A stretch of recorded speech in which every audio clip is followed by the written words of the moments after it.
The court-martial began 3 days after the incident, held in the Academy's largest courtroom under the watchful eyes of representatives from a dozen galactic governments. Jake sat calmly at the defendant's table wearing standard prisoner restraints, showing no signs of stress or concern, despite facing charges that could result in execution or lifetime imprisonment. The prosecution was led by Admiral Corvash, a veteran Kitharan legal expert who had never lost a military tribunal case. His opening statement painted Jake as a dangerous primitive who had murdered a superior officer in cold blood, representing everything the galaxy feared about Deathworlder species. The defendant, Admiral Corvash declared, committed an act of unprovoked violence against Warden Cordall, a respected member of this Academy's faculty. This was not self-defense or justified response to threat. This was murder, pure and simple. Jake's defense attorney was Captain Morris, a human officer from Earth's diplomatic corps who had arrived on the first available transport after news of the incident reached the Sol system. She was a small woman with gray hair and tired eyes, but her reputation for handling impossible cases had preceded her across the galaxy. "Members of the tribunal," Captain Morris began, "my client's actions were the result of cultural differences and justified response to perceived threat. To understand what happened in that amphitheater, you must first understand what Jake Martinez really is." For the first time since his arrest, Jake spoke without being asked a direct question. "May I address the court?" The tribunal judges, representing the major galactic powers, exchanged glances before granting permission.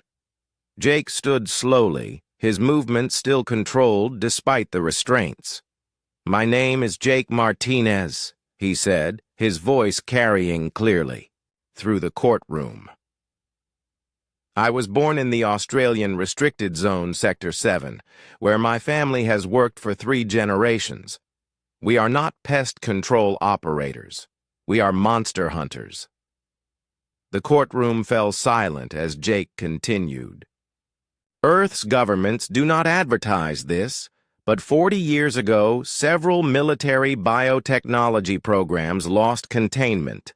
The creatures that escaped were designed to be perfect predators, intelligent enough to adapt and strong enough to kill anything they encountered." Admiral Corvash started to object, but the chief judge gestured for silence. This was the first time anyone outside Earth's government had heard details about humanity's darkest secrets. "These things breed fast and learn faster," Jake explained. "Within 10 years, they had overwhelmed entire continents. Normal military forces could not stop them because they were designed to counter conventional tactics. So Earth created the Hunter Corps, families trained from childhood to track and eliminate bioweapons that conventional forces could not handle." He paused and looked directly at the judges. "I killed my first engineered predator when I was 12 years old. By the time I was 18, I had eliminated over 200 confirmed targets. I came to this academy because my government wanted to understand galactic military capabilities, not because I needed training in warfare." The revelation sent shockwaves through the courtroom. Representatives from multiple governments began urgent communications with their home worlds, demanding immediate intelligence reports about Earth's true military capabilities. "The creature I killed during survival training?" Jake continued. "Back home we call those small ones because they were based on early bioweapon designs. The really dangerous predators are still contained in the deep zones, and my family is responsible for making sure they stay that way." Captain Morris activated a holographic display showing Jake's real service record declassified by Earth's government specifically for this trial. The numbers were staggering. Confirmed kills in the thousands, successful operations spanning multiple continents, survival rates in environments that would kill unprotected humans within minutes. Warden Cordall's words, Captain Morris explained, constituted a challenge to combat under the cultural standards Jake was raised with. When he said that humans would always be inferior, he was asserting dominance through verbal threat display. Jake responded according to his training and background. Admiral Corvash rose to his feet. "This is ridiculous.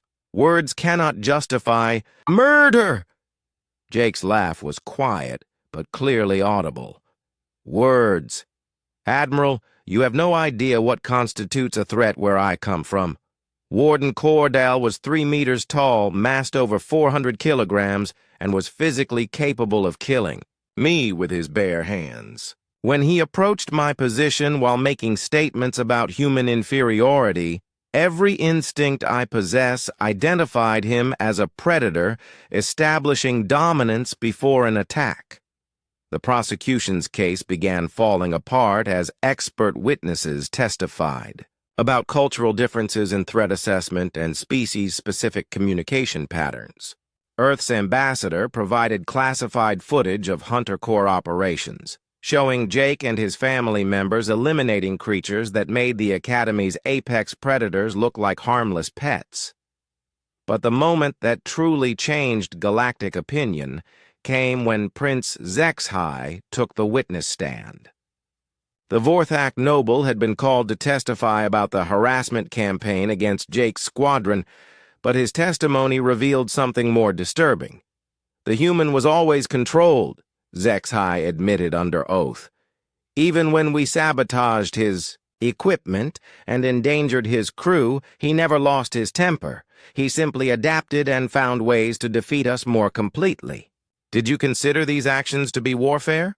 Captain Morris asked. "No," the prince replied. "At the time, I thought we were playing games, testing the limits of what Deathworlders would accept. I did not understand that we were actually engaged in combat." "When did you realize the difference?" Zexhai's voice dropped to almost a whisper. "When I saw what he did to Warden Cordell. That was not anger or loss of control. That was a predator eliminating a threat with perfect efficiency. We had been fighting a war while thinking it was a contest, and Jake Martinez had been showing us mercy we did not deserve." The security footage from the amphitheater was analyzed frame by frame, revealing details that real-time observation had missed. Jake's movement had been preceded by micro-expressions indicating threat assessment and target selection. His positioning had shifted subtly throughout Cordell's speech, placing him at optimal striking distance. The kill itself had been executed with textbook precision, severing nerve connections with minimal collateral damage. "This was not a random act of violence," testified Dr. Helena Price, Earth's leading expert on Hunter Corps psychology. "This was a trained professional responding to a clear threat according to protocols developed over decades of combat operations. Jake Martinez did exactly what he was raised to do when confronted by a dangerous predator." The tribunal reached its verdict after 3 days of deliberation. Jake was acquitted of all charges on grounds of cultural differences and justified threat response. The judges noted that by galactic standards, Warden Cordell's behavior had indeed constituted a challenge to combat, and Jake's response was proportionate under Earth's military traditions. But the real consequences of the trial extended far beyond Jake's legal status. Within hours of the verdict, recruitment centers across the galaxy were flooded with applications from species that had previously dismissed humans as primitive Deathworlders. The image of a small human ending a Bruthan enforcer with casual efficiency became a symbol that reshaped humanity's galactic reputation overnight. Admiral Corvash, despite losing the case, approached Jake after the verdict was announced. "Your species," he said quietly, "has been underestimated by everyone, including ourselves." Jake nodded. "Most people see what they expect to see. We prefer it that way. Ben and Lisa graduated with honors and received assignments to elite units that had previously been reserved for noble-born officers. The 15th Tactical Group was redesignated as an elite formation, and its members became sought-after additions to military units throughout the galaxy. Jake was offered a commission as an instructor at the Academy, with the opportunity to shape the next generation of galactic military leaders. He politely declined, explaining that he had family responsibilities back home that required his attention. "What kind of responsibilities?" asked Commander Yextar, who had taken over Cordal's duties as head of physical conditioning. "New infestation.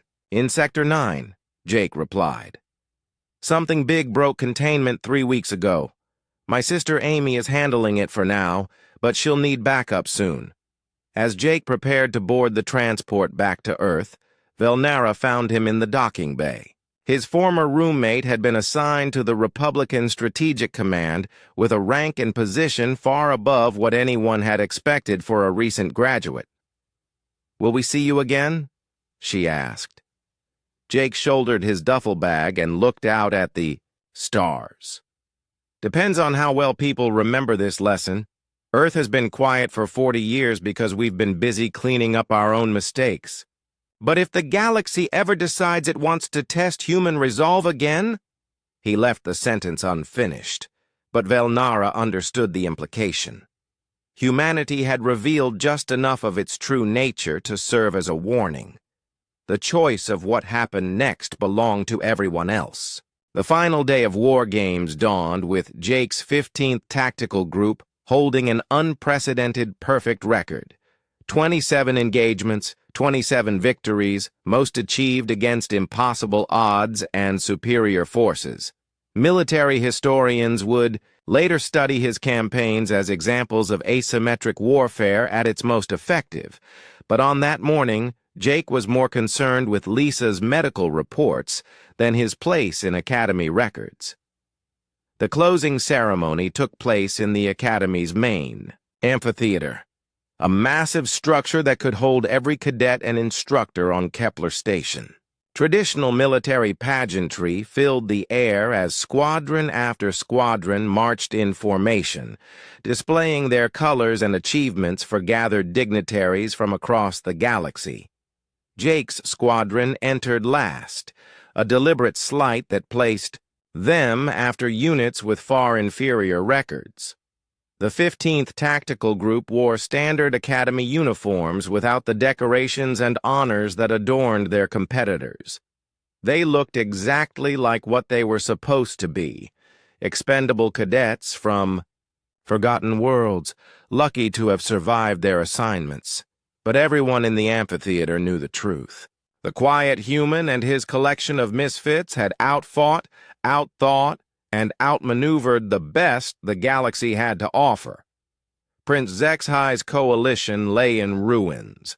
Elite squadrons commanded by nobles and heirs to military dynasties had been systematically destroyed by tactics that seemed to come from humanity's darkest historical periods. Warden Cordal stood at the podium reviewing his prepared remarks. The speech was supposed to be a celebration of galactic military tradition and the bonds forged between allied species through shared hardship. But the War Games had revealed something disturbing about the newest member of the galactic community. Something that required addressing before these cadets graduated and took their places in the real military. "Fellow warriors," Cordal began, his voice carrying across the amphitheater without technological amplification. "Today we celebrate the conclusion of our most challenging training exercise. You have proven yourselves worthy of the trust your peoples have placed in you." Jake stood at attention with his squadron, his face showing no emotion as the warden continued his speech. Around them, thousands of alien cadets listened respectfully to words about honor, duty, and the sacred bonds between comrades in arms. The War Games have shown us much about leadership, courage, and tactical innovation, Cordall continued. Some of you have demonstrated abilities that exceed our highest expectations. The Warden's eyes found Jake in the formation and held his gaze. But we must also remember that true strength comes not from cunning or ruthlessness, but from understanding our place in the galactic order. Each species contributes according to its nature and abilities.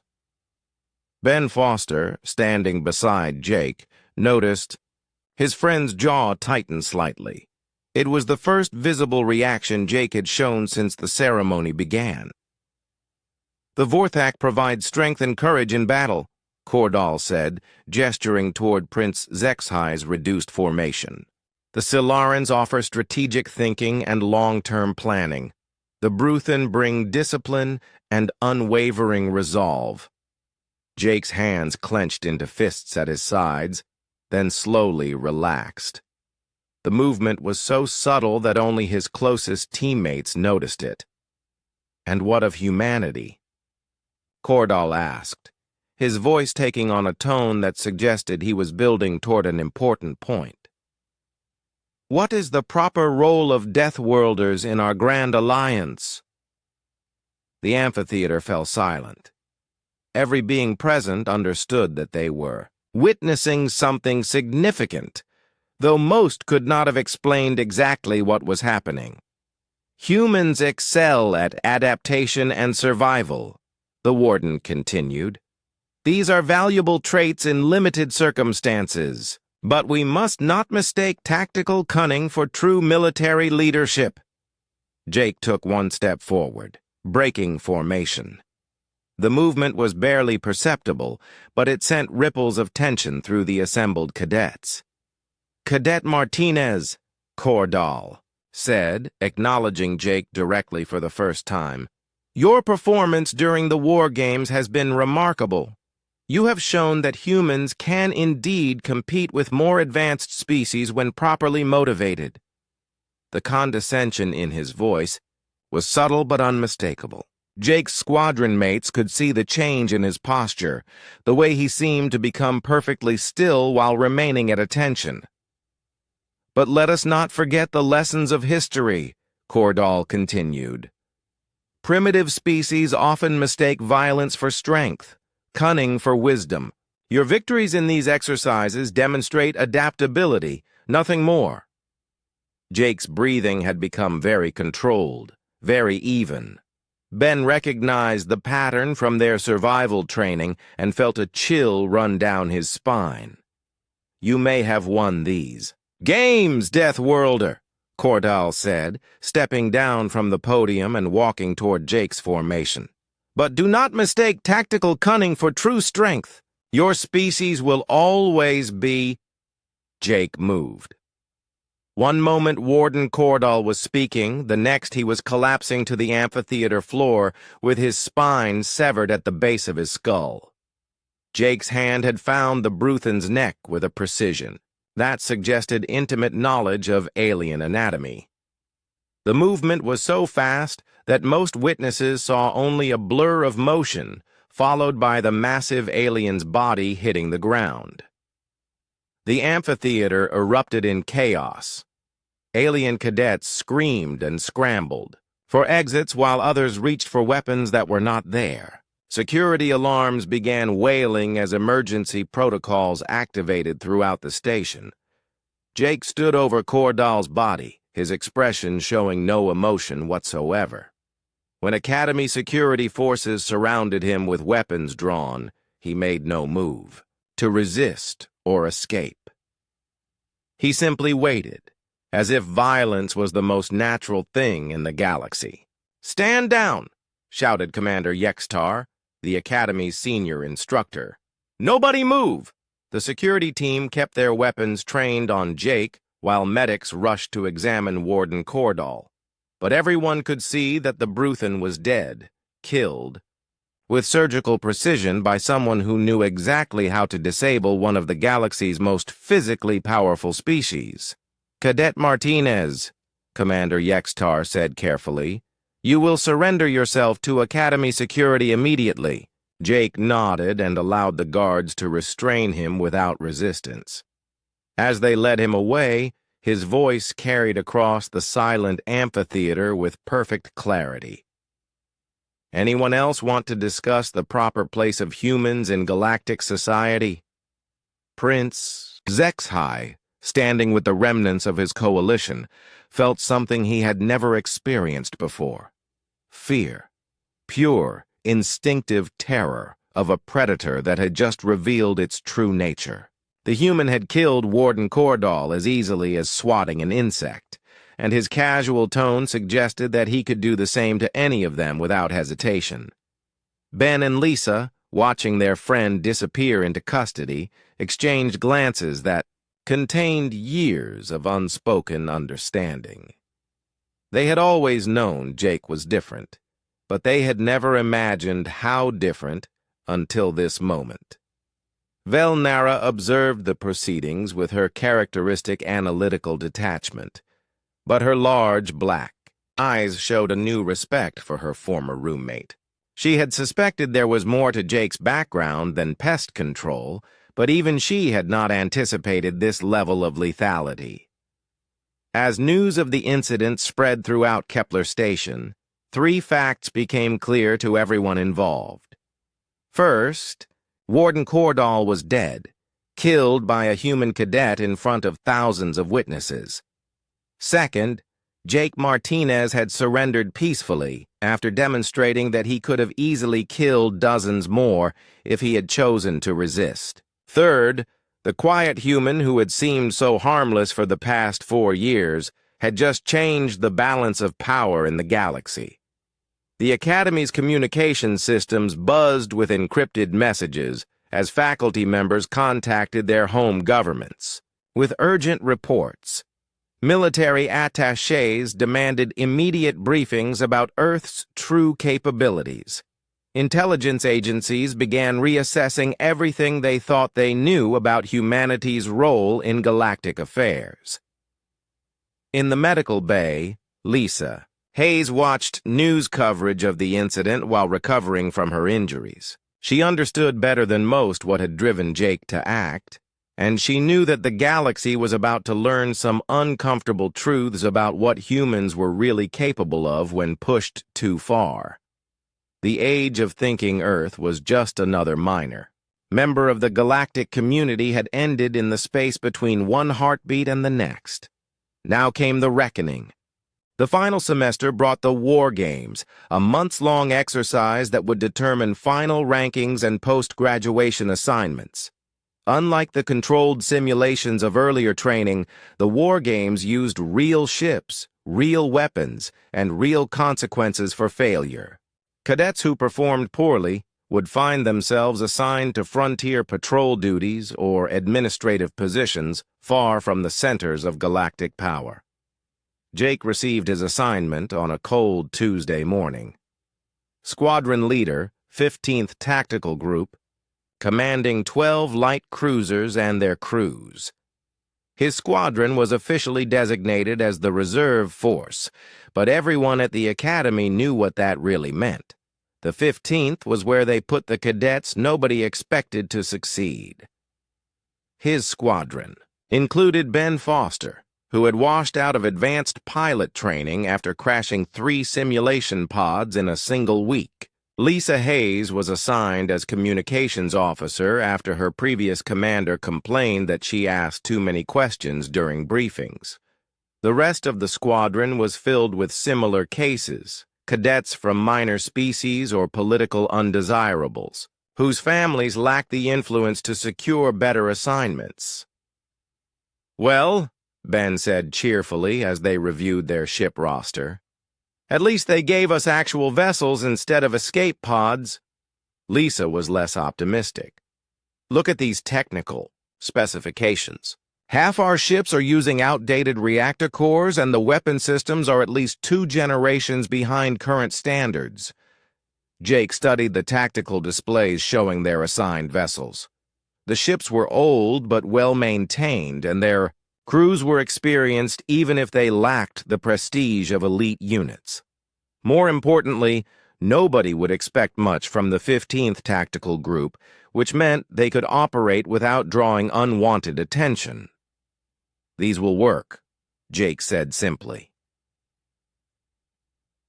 The first phase of the war games pitted squadron against squadron in increasingly complex scenarios. Jake's initial strategy was to avoid direct confrontation whenever possible, using his ship's mobility to strike at enemy supply lines and communication networks rather than engaging in the massive fleet battles that other commanders seemed to prefer.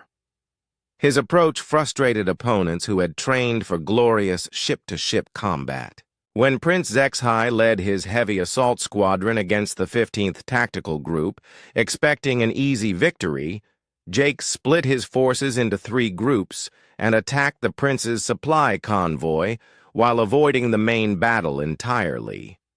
HFY won the engagement, but found himself stranded without fuel or ammunition, effectively eliminating his squadron from the next phase of exercises. "This is not honorable warfare," HFY complained during the post-battle briefing. "Real commanders face their enemies directly, not skulk around like scavengers." Jake nodded politely and said nothing. Honor was a luxury that people could afford when they held all the advantages. When you were outgunned and outnumbered, survival required different priorities. As the war games progressed, Jake's tactical genius became impossible to ignore. He treated every engagement as a problem to be solved rather than a contest of strength or skill. When faced with superior firepower, he used stealth and misdirection.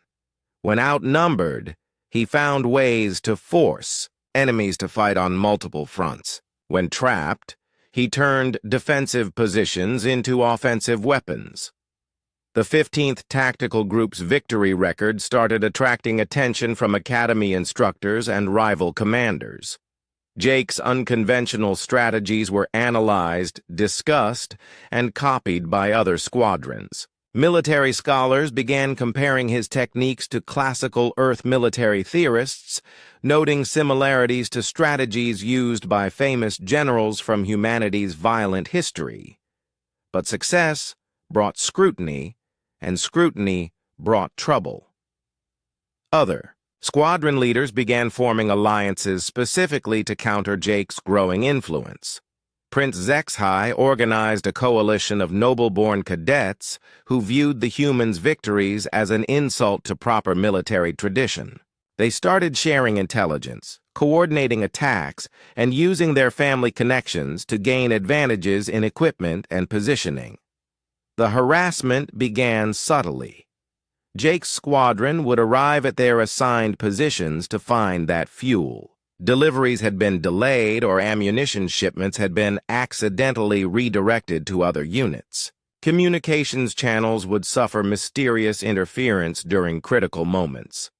Navigation data would contain small errors that sent ships off course at exactly the wrong times.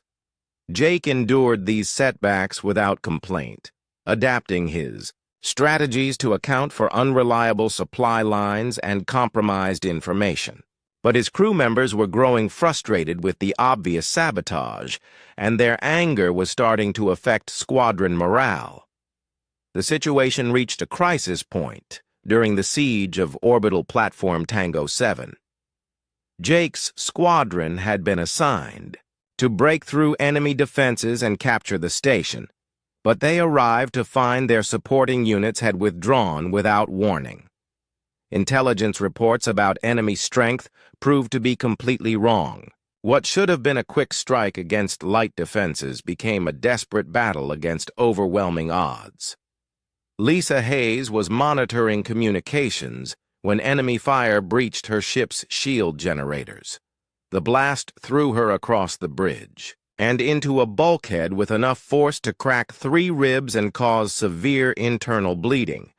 Her ship's medical bay was destroyed in the same attack, leaving her crew helpless to provide proper treatment. Jake watched the medical emergency reports, scroll across his command display, and felt something cold settle in his chest. The attack that injured Lisa had come from an enemy squadron that should not have known their position. Someone had provided intelligence about the 15th Tactical Group's approach vector, someone with access to Academy tactical networks. For the first time since arriving at Kepler Station, Jake allowed his mask to slip slightly. Ben Foster, monitoring fleet communications from the adjacent station, noticed the change immediately. Jake's face had gone completely still, and his hands were resting flat against the control console in a way that suggested barely controlled tension. "Jake," Ben said quietly, "Lisa's going to be fine. The medical transport will reach her ship within 20 minutes. Jake nodded without taking his eyes off the tactical display. "I know." But Ben could hear something in his friend's voice that had not been there before, something that made him think of predators deciding whether to hunt or wait. The bridge crew, mostly experienced spacers from a dozen different species, seemed to sense the change as well. Conversations became quieter and movements more careful, as if everyone suddenly realized they were sharing space with something dangerous. The war games continued for another 3 weeks, but Jake's approach had fundamentally shifted. He still avoided direct confrontation when possible, but his strategies had acquired a ruthless edge that made even his own crew uncomfortable. Enemy squadrons that tried to use dirty tactics against the 15th found themselves isolated and systematically destroyed with surgical precision. When Prince Zexhai's coalition attempted to trap Jake's forces in a carefully planned ambush, they discovered that their communications had been compromised, and their positions were known hours in advance. The trap became a slaughter, with Jake's ships appearing where they should not have been able to go and striking with timing that seemed almost supernatural. Academy instructors watching the exercise noted that Cadet Martinez's tactical style had evolved beyond conventional military doctrine into something that resembled warfare at its most primitive level. He was no longer trying to win battles. He was trying to break his enemies completely. Warden Cordall observed these developments with growing concern. The human cadet was demonstrating abilities that went far beyond anything in his official file, and his recent behavior suggested psychological conditioning that could only come from extensive combat experience. Real combat, not academy simulations. On the final night of the war games, Jake sat alone in his quarters reviewing after-action reports and casualty lists. Lisa was recovering in the medical bay, but she would need several more weeks of treatment before returning to duty. The injury had been preventable, the result of intelligence failures that seemed just a little too convenient to be accidental. Someone knocked on his door, and Jake looked up to see Velnara standing in the entrance. His roommate had performed well during the exercises, leading her own squadron with the methodical precision that characterized her species. "You have been different these past few weeks," she observed, settling into the room's single chair. "More focused, more dangerous." Jake closed his datapad and leaned back against his bunk. "Someone hurt my friend." "And you intend to respond to this injury?" "Already have." Velnara nodded as if this made perfect sense. "What will happen when the war games conclude and normal academy routine resumes?" Jake was quiet for a long moment, staring out the window at the stars.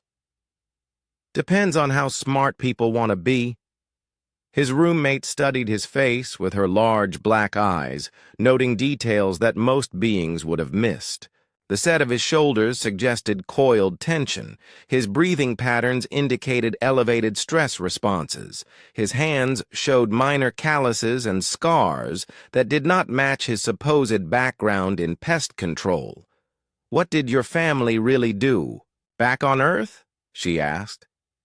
Jake met her gaze and smiled for the first time in weeks. It was not a pleasant expression. "We kept the monsters from getting out. 3 weeks into the semester, Jake's instructors began to notice patterns in his behavior that did not match the standard profiles of other human cadets. During weapons training, he handled firearms with an ease that suggested years of experience, rather than basic military education. When asked about his background, Jake would only say that his family worked in pest control back in Australia. "What kind of pests require military-grade weapons training?"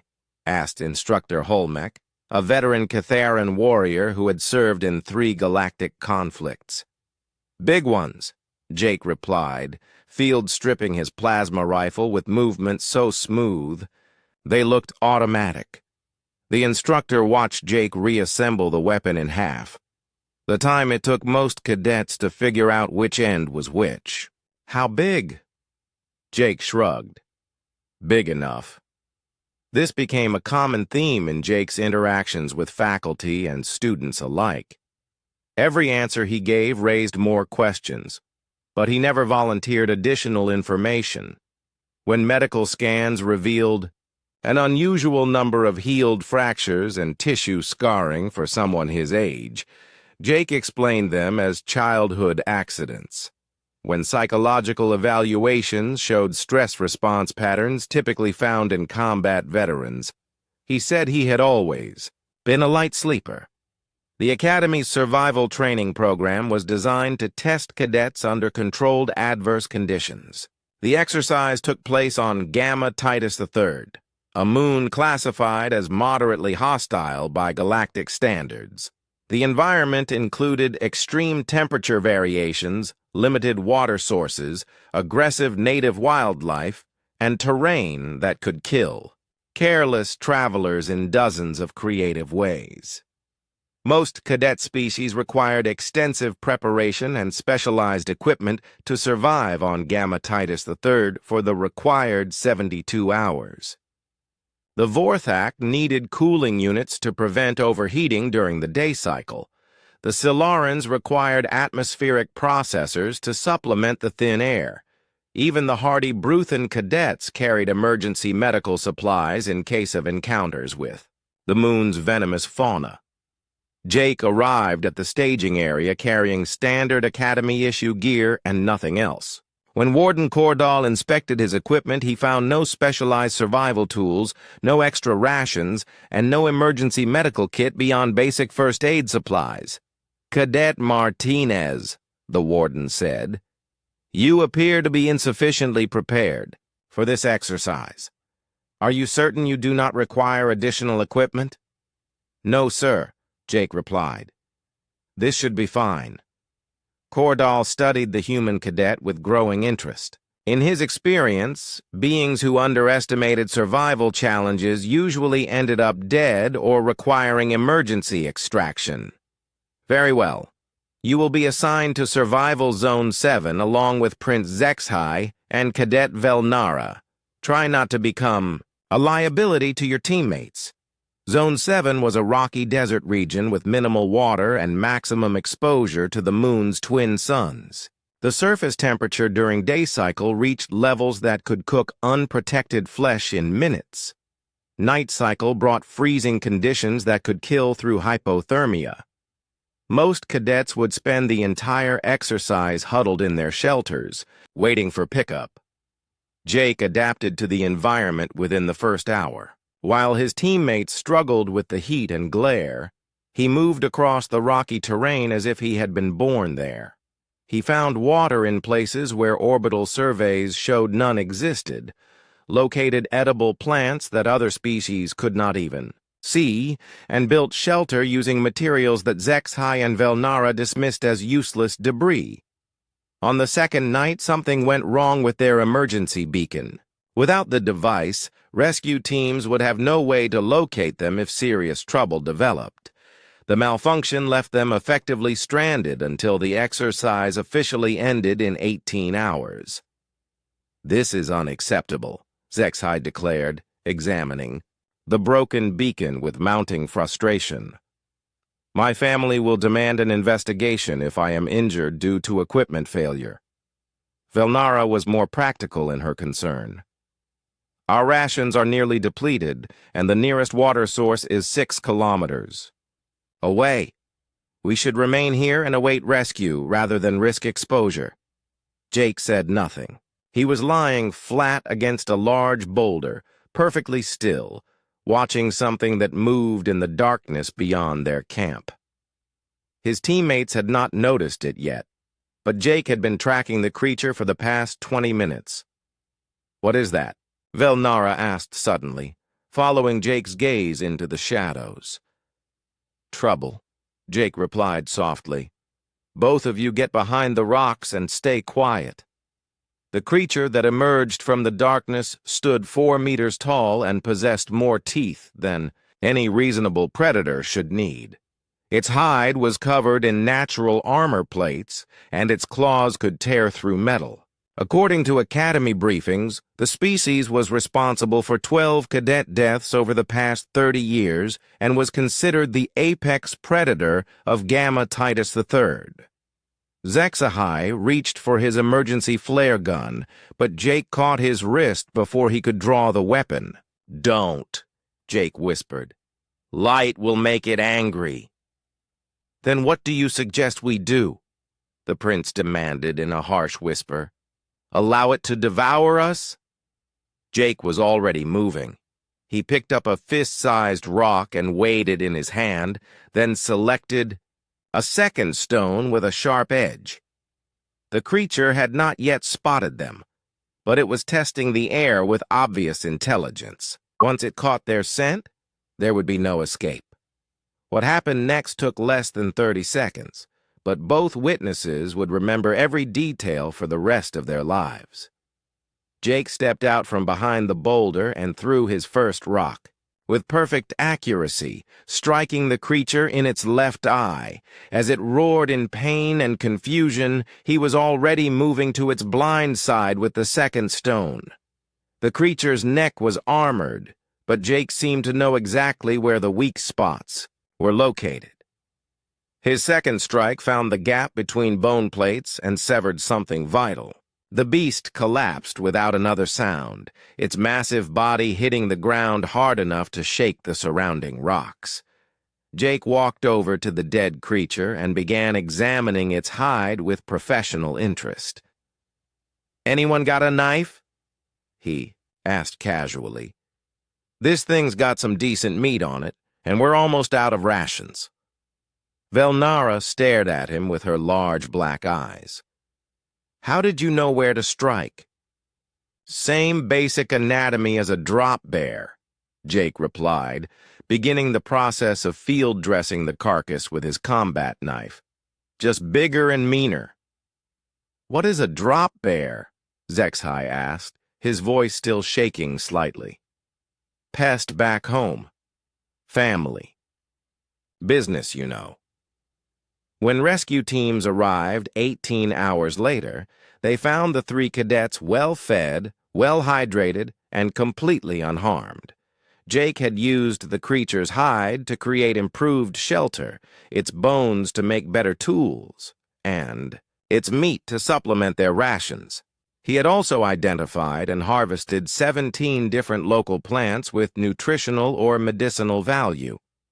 The rescue team leader, an experienced Catharan ranger, spent several minutes examining the dead apex predator. "Remarkable," he said finally. "Clean kill, perfect technique, no unnecessary damage to the hide. Who was responsible for this?" "Team effort," Jake replied before his teammates could answer.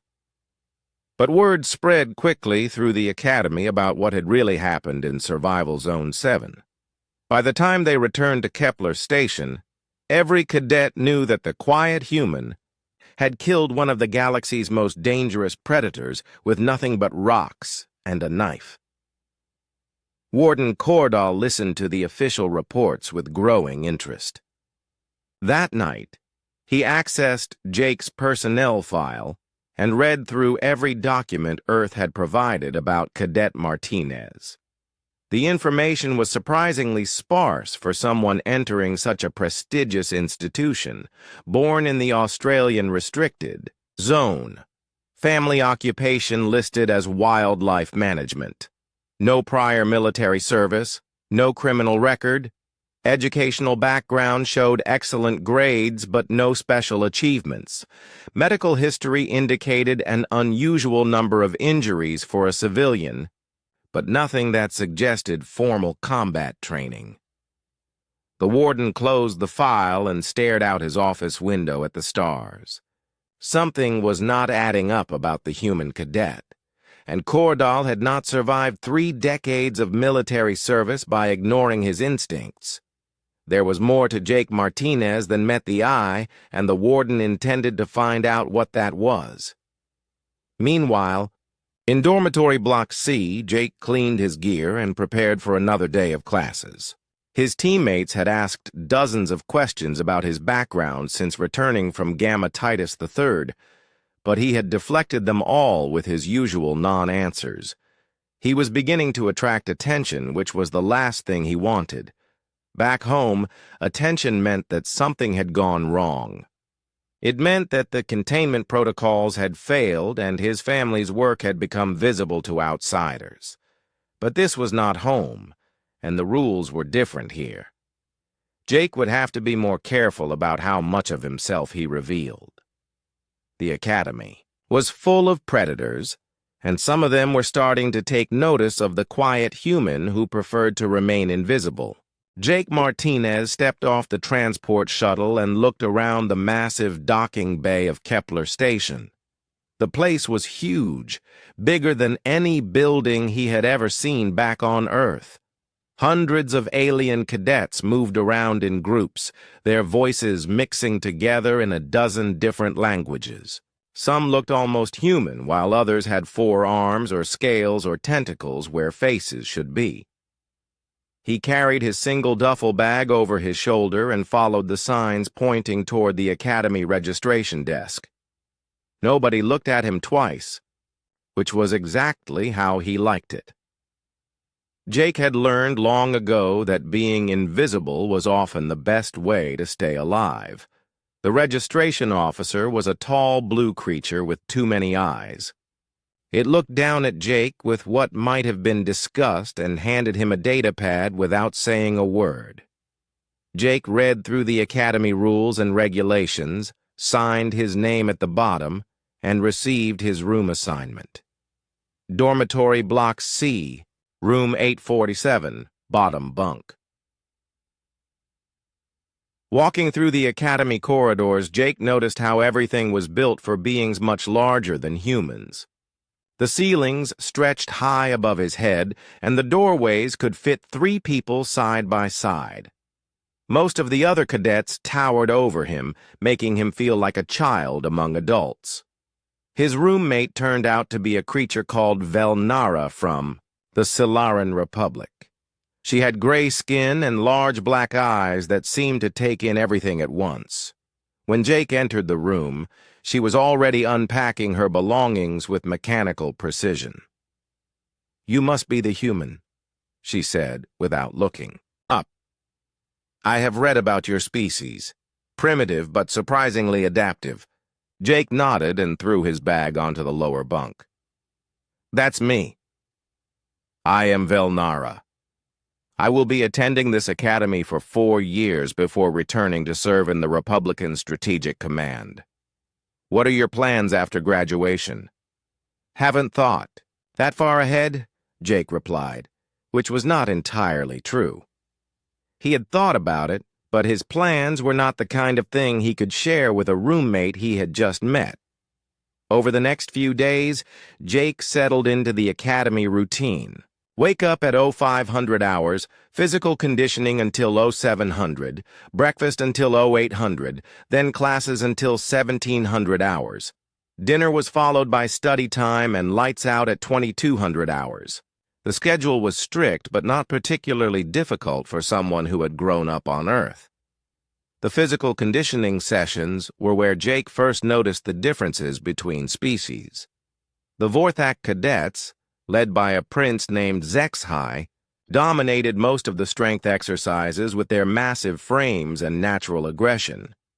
The Solarans, like Velnara, excelled at endurance tasks, their efficient metabolism allowing them to outlast almost everyone else. The insectoid Crixnith moved with incredible speed and precision, and then there were the humans, all three of them.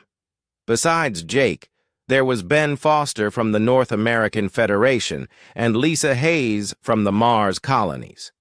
Ben was loud and friendly, always trying to make conversation with the alien cadets who mostly ignored him.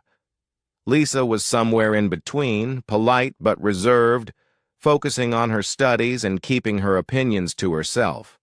Jake said almost nothing to anyone. During group exercises, he followed orders without complaint and performed adequately in every task. He was never the fastest or strongest, but he never failed to complete an assignment either. His instructors noted his consistency, but saw nothing remarkable about the quiet human cadet. Warden Cordell ran the physical conditioning program with an iron fist. The massive Bruthan stood nearly 3 meters tall and had arms as thick as tree trunks. His species had evolved on a high-gravity world where weakness meant death, and he brought that philosophy to the Academy with enthusiasm. "You will be pushed beyond your limits," he announced to the new cadets on their first day. "Some of you will break. Some of you will quit. Some of you will realize that you do not belong among the galaxy's elite warriors. This is acceptable. Better to learn your limitations here than to discover them when real lives depend on your strength." His eyes swept across the assembled cadets and lingered on the three humans. "Deathworlders," he said with something that might have been amusement. "We shall see if your planet's reputation is deserved or merely propaganda." Jake met the warden's gaze for exactly 1 second before looking away. He had learned long ago not to stare at predators unless he was prepared to fight them, and Jake was not ready for that fight. Not yet. The academic classes were easier than the physical training, at least for Jake. He had always been good at absorbing information, and the instructor seemed surprised by how quickly he grasped complex tactical concepts. When Commander Yextar explained orbital mechanics, Jake nodded along as if he had been born knowing how gravity wells worked. When Professor Nalador covered xenobiology, Jake took notes, but asked no questions. His classmates began to notice his silence. During breaks between classes, while other cadets formed social groups and shared stories from their home worlds, Jake sat alone reading technical manuals or staring out the observation windows at the stars. "Why doesn't the human ever speak?" Zexhai asked loudly during one lunch period. "Perhaps his species lacks the intelligence for meaningful conversation." A few of his Vorthak friends laughed at this, but Jake simply continued eating his meal, as if he had not heard anything. This seemed to irritate the prince more than any response would have. "I am speaking to you, Deathworlder," Zexhai said, rising from his seat and walking over to Jake's table. "It is rude to ignore a member of the royal family." Jake looked up from his food and met the prince's eyes. "Sorry. Didn't realize you were talking to me." "Of course I was talking to you. There are only 3 humans in this entire academy. Did you think I meant one of the others?" "Didn't think about it," Jake replied and went back to his meal.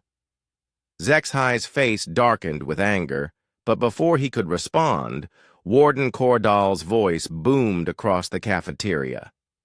"Prince Zexhai, return to your seat immediately. The Vorthak." Prince glared at Jake for another moment before walking away. Jake finished his lunch in silence and left the cafeteria without looking back. That night, Velnara watched Jake clean his gear with methodical precision. Every piece of equipment was inspected, maintained, and placed in its exact location within his storage locker. "You are different from the other humans," she observed. "They seek attention and approval from our classmates. You seem to prefer isolation." Jake shrugged. "People talk too much." What is your home world like? I have read the reports, but they contain only basic geographic and atmospheric data. Hot, dry, dangerous if you're not careful. Dangerous how? Jake paused in his cleaning and looked at his roommate. She seemed genuinely curious rather than hostile, which was more than he could say for most of the other cadets. Lots of things that want to kill you, he said finally. You learn to be quiet and watch your surroundings. Loud noises attract attention from things you don't want to meet. Velnara nodded as if this made perfect sense. A logical adaptation. Your behavior patterns suggest extensive survival training. Something like that. Jake finished cleaning his gear and lay down on his bunk. Outside their window, the stars looked cold and distant.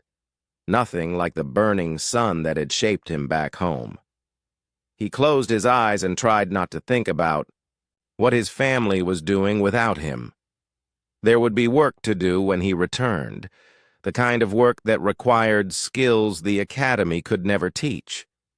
For now, he would wait and learn and stay invisible, just like always.